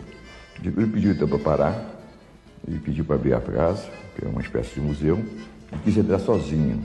Passou 2 horas dentro de uma casa de um ex-suicida. O suicídio era uma maneira de ele lidar com a derrota. Os momentos críticos da vida dele, que ele tomou grandes decisões, ele deixou documentos falando nisso. O dia 3 de outubro é o dia em que começa a Revolução, que a Revolução vai ser deflagrada em Porto Alegre e vai ser iniciada em todo o Brasil. Era a senha, né? E ele diz, se esse projeto não der certo, eu coloco a minha vida a serviço do Brasil. Em 1932, quando começa a Revolução Paulista, ele faz uma carta dizendo também que ele dá vida para poder escapar dessa derrota. Ele preferia morrer, né, a ser deposto por um movimento armado. Aí, em 1945, quando ele é deposto pelos militares, ele faz uma longa carta, é uma carta de umas 8, 9 páginas. E também ele fala novamente que essa derrota se paga com a vida, quer dizer, o preço da derrota é a morte, né? E atenção, muita atenção. São grandes as manifestações na Cidelândia contra o presidente Getúlio Vargas. O inquérito instalado na República do Galeão e as últimas acusações feitas por Carlos Lacerda sobre o mar de lama que banha o Catete acirraram o clamor popular, tornando imprevisíveis os desdobramentos da crise que abalou o governo. E, finalmente, em 1954, quando ele de fato escreve a carta, o testamento, que é revista pelo Maciel Filho e que é a carta final e derradeira da sua morte, quando ele se mata de fato. A famosa carta testamento. Ele assinou na reunião ministerial, né? Assinou um original e 2 cópias.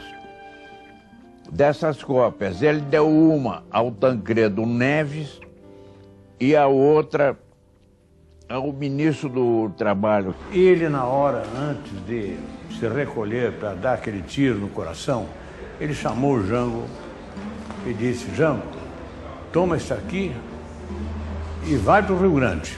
Ele até imaginou que fosse algumas coisas que o doutor Getúlio tivesse dito: olha, você lá no Rio Grande, faça isto, faça aquilo, lá dos meus bens, né, como alguma coisa que quisesse fazer. O original ficou com Alzira Vargas, inclusive o original, a cópia, a mão do presidente, a lápis. O presidente não escrevia a tinta. Quando ele estava fazendo a barba, foi quando ele recebeu um telefonema e ligou o rádio e verificou que o presidente tinha se suicidado e a carta já estava sendo lida. Amigo ouvinte, aqui fala o repórter S, o testemunho ocular da história.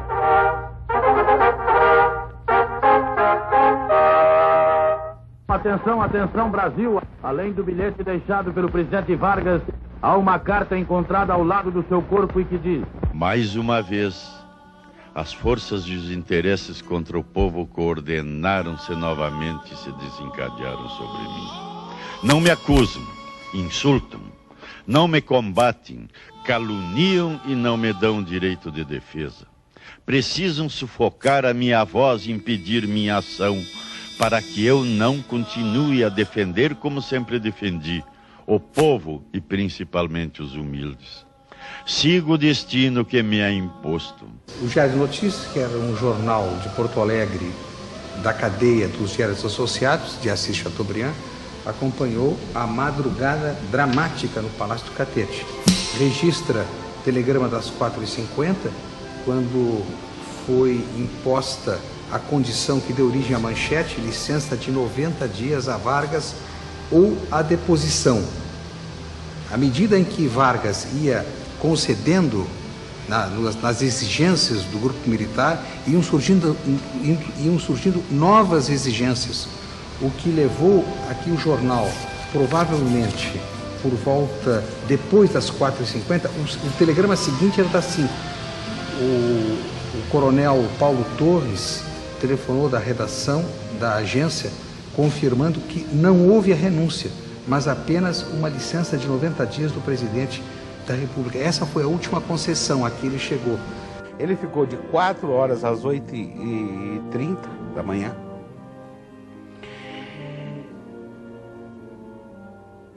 Num sofrimento, eu imagino o drama desse homem, um homem de 72 anos, um homem que tinha um projeto profundamente generoso para esse país, para o povo brasileiro, para tudo mais, e que de repente se vê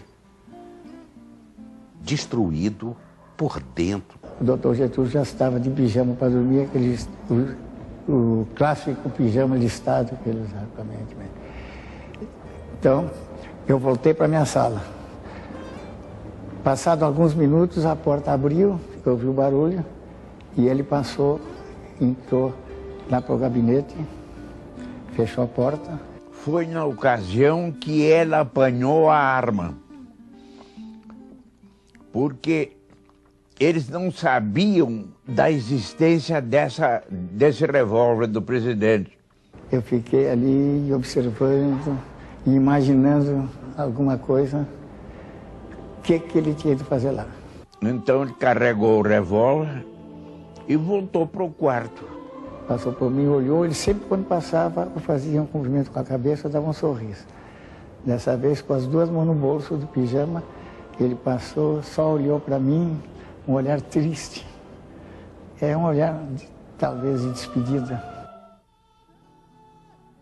Depois de decênios de domínio e espoliação dos grupos econômicos e financeiros internacionais, fiz-me chefe de uma revolução e venci.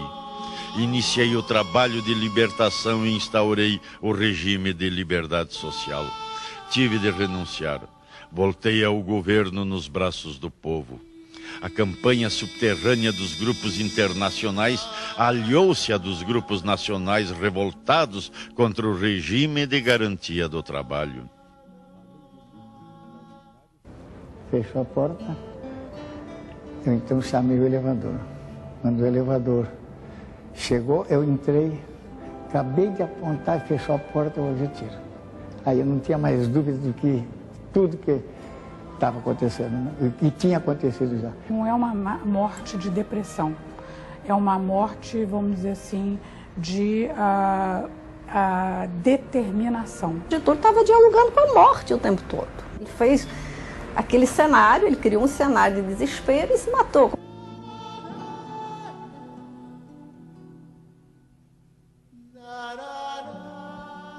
A lei de lucros extraordinários foi detida no Congresso. Contra a justiça da revisão do salário mínimo se desencadearam os ódios. Quis criar a liberdade nacional na potencialização das nossas riquezas através da Petrobras. Mal começa esta a funcionar, a onda de agitação se avoluma.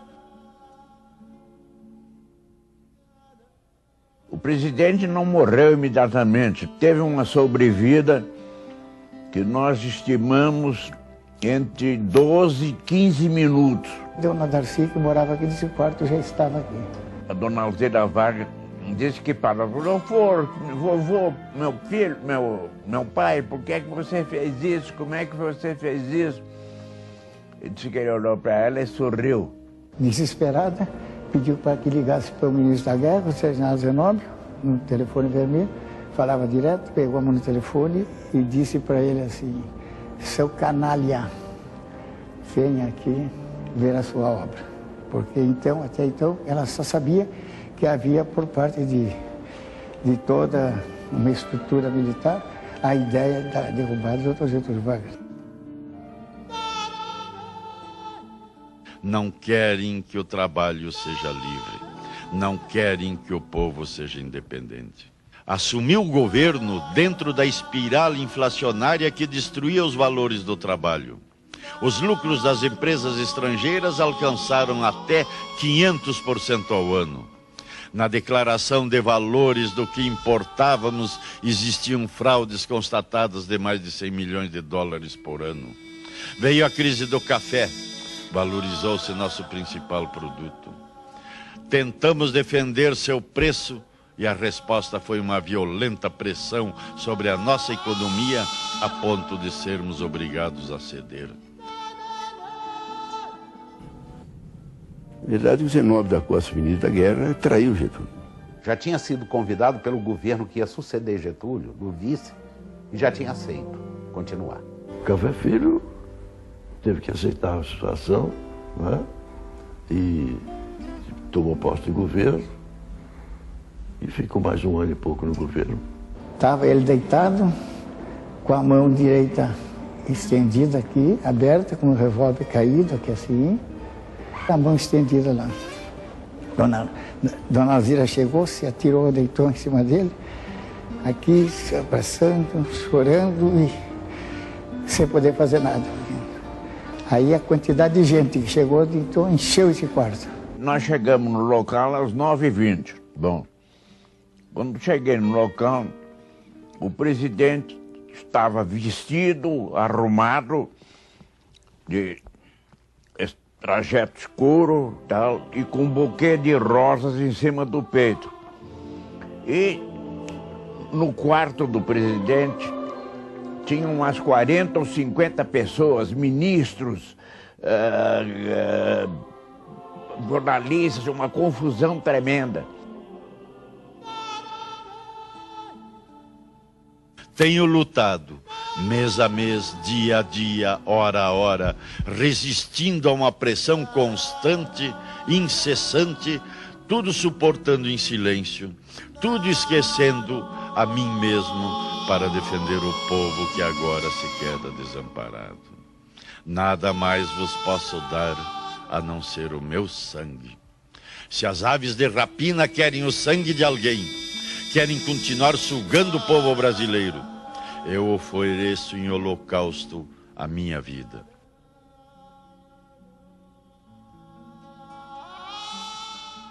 Nunca pensei que ele fosse ressuscitar, porque ele é um camarada que ele fez revoluções, ele lutou em revolução, ele enfrentou muitos homens, brigas e todos.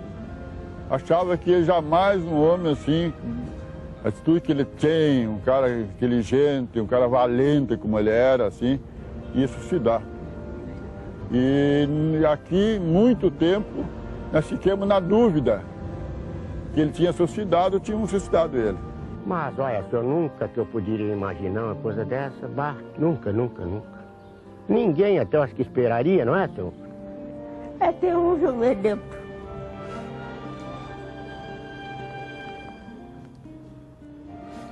A gente esperava alguma outra coisa, que o troço fosse evoluindo, evoluindo. Elas achavam que podia dar uma revolução, uma coisa, né? Chorei muito. O Brasil inteiro chorou, viu? Porque foi uma perda muito, muito lamentável para o Brasil. Foi uma comoção, foi uma coisa terrível, terrível, terrível.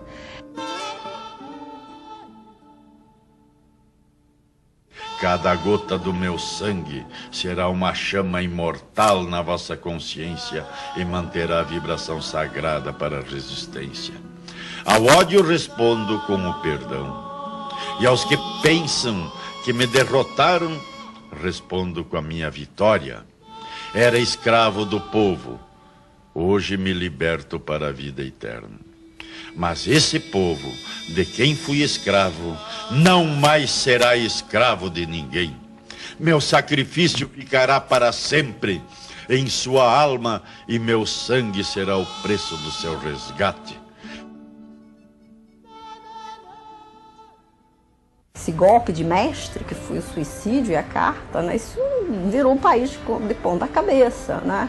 Havia uma revolta generalizada, não no Rio, no Brasil todo, quando a notícia chegou, né? Foi noticiado na Rádio Nacional e houve um esquema de reprodução imediata dessas cartas. Os aviões começaram a panfletar, no Brasil todo tinha avião panfletando, julgando a carta testamento para as pessoas. Acho que era uma preocupação do presidente Vargas de divulgar aquela mensagem, porque a carta testamento é uma espécie de um manifesto dele ao povo brasileiro. Um dos documentos mais importantes, acaba sendo um dos documentos mais importantes da história do Brasil. E o manifesto nacionalista mais importante que a gente tem. Aí produziu lágrimas, gritos, histerias, e mudou a história do Brasil, evidentemente. Eu vos dei a minha vida, agora vos ofereço a minha morte. Nada receio, serenamente dou o primeiro passo no caminho da eternidade e saio da vida para entrar na história. Foram 3 dias de grande agitação e quebra-quebra. O povo foi feito uma revolta na rua. Foi para a casa dos políticos da UDN, quebraram vidraças, invadiram casas comerciais. Se destruiu os jornais de esquerda e de direita. O povo invadiu a redação do jornal da Tribuna da Imprensa, quebraram o jornal todo, jogaram os móveis pela janela. Foram na imprensa do Partido Comunista, a mesma coisa. Que viraram caminhões de entregas de jornal da Globo, do Diários Associados, atacaram a Embaixada Americana. Saiu o navio que ia levando o Lacerda para fora, e do forte começaram a atirar no navio. O navio foi saindo aí pela barra fora, levando bomba e bomba. Não atiraram para acertar, mas foi um negócio sério. Se mandaram, tiveram que se esconder. Sumiram todos ali. É como ele disse, olha, uma vez um sheik me disse que eles lá, sabe como é que eles faziam para punir seus inimigos? Eles amarravam o corpo das suas vítimas no seu assassino e jogavam no meio do deserto para que se consumisse junto com aquele que não... Ele fez isso. Ele amarrou todos os seus inimigos junto com ele, porque o DN desapareceu como partido. O Carlos Lacerda se escondeu numa caixa d'água, subiu. Todos os seus inimigos desapareceram. A figura dele é uma figura que o passado já retirou a paixão. E fica a obra como referencial para poder discutir o presente. Entre defeitos e virtudes, as virtudes ganham amplamente. Getúlio foi um grande estadista, ele soube administrar, soube governar, soube interpretar o seu tempo e tomar o Brasil para o Brasil ir para o futuro sem se degradar a si mesmo. De fato, Getúlio foi o estadista, o grande e mais, o único estadista que teve o país. O sonho de Getúlio perderá importância quando nós atingirmos a situação de país plenamente desenvolvido. Dá um orgulho enorme de você saber que você descende de uma pessoa que foi correta o tempo todo, que colocou o interesse público acima do interesse privado, que morreu por isso e que, ao mesmo tempo, foi estigmatizado por isso, como foi estigmatizado toda a sua política, todas as suas ideias, e que talvez hoje, nesses 50 anos de morte, haja uma tentativa de recuperação desse ideário de Getúlio, uma tentativa de recuperação do homem público que foi Getúlio e do porquê da sua morte, né? Eu acho que o dia que o Brasil entender por que Getúlio Vargas morreu, eu acho que uma parte da nossa identidade vai estar resolvida. Getúlio Vargas, tu vais na história ficar, deixa os braços do povo.